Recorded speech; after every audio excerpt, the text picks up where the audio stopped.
They saddled their horses and mules, harnessed them in the fierce bits of war, and hurried to the chieftain's camp.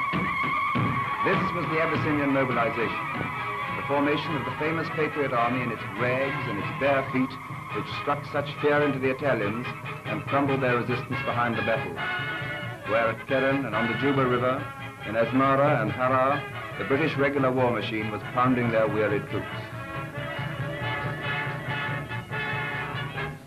And this is the headquarters of the man who at his emperor's command held up the flag of Ethiopian liberty for 5 years.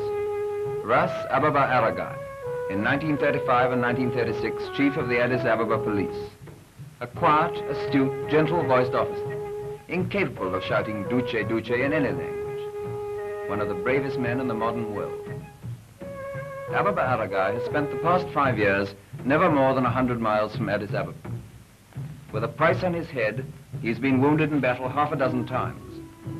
He's foiled more than one Italian expedition of 15,000 men. And now the promised arms are coming. British rifles with British bayonets, all sorts, Martinis, Lee Medfords, Lee Enfields, and American rifles, Springfields. It was the chance shipment from America that gave the first armed impetus to the revolt, and captured Italian rifles in their thousands.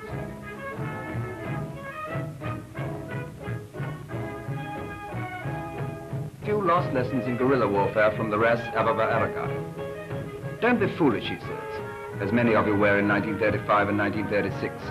Don't go en masse in front of their machine guns. In 5 years, we've learned a lesson or two in mountain fighting. The night attack, the war of nerves, and of unnerving shrieks in the dark.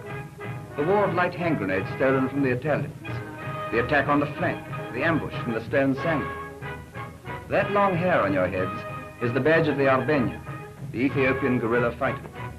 It is the outward sign of your form as irregular soldiers. Now into the lorries, troops, rifles, bayonets, provisions and all. And we'll show the Italians what we mean by Ethiopian independence. The Patriot armies whip up their arms, food and drink. Beer made of Abyssinian barley, called tala, and mead made of Abyssinian honey, called cage. Meanwhile, the Ras gives orders to his staff. The women bring small sacks of millet to cook cakes, and the dried peas called shimbara that are Ethiopia's hardest rations. The women and the children are going to battle with the men. The little boy carries his father's rifle until the moment when father thinks that he can draw a bead on an eye. If father dies, then the rifle belongs to the little boy.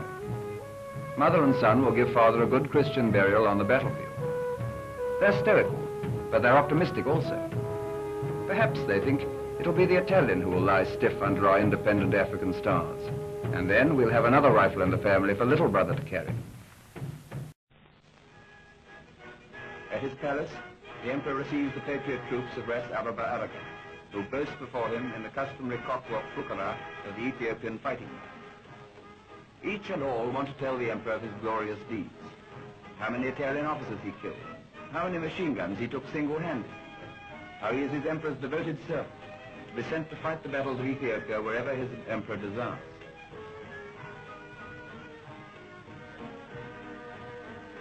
Then there is the quiet, serious voice of Ababa Aragai. Your Majesty, I never hoped to see the sun of your face again in Ethiopia. I never dreamed that I would once more be happy. I was only determined to fight until I died for our independence, for our flag, for our Christian religion, and for you, my king. England and Ethiopia have a common link in St. George. He is their patron saint as well as ours. 5 years ago, as the black shirts marched into Addis Ababa, the priests of the Coptic cathedral smuggled out of the town the Ark of the Covenant of St. George. It is a famous ark throughout Ethiopia. It is the ark of the national consciousness and of self-defense against aggression. It was with Menelik when he defeated the Italians at Adowa in 1896. It was with Ras Ababa Aragai throughout the Italian occupation. On a cold morning in Addis Ababa, it came back to the cathedral with the emperor and was put once more with hymns and sacred dance in the Holy of Holies. It was a cold morning, and it rained, but a right was restored on that day, and the chains were struck off the wrists of a whole people.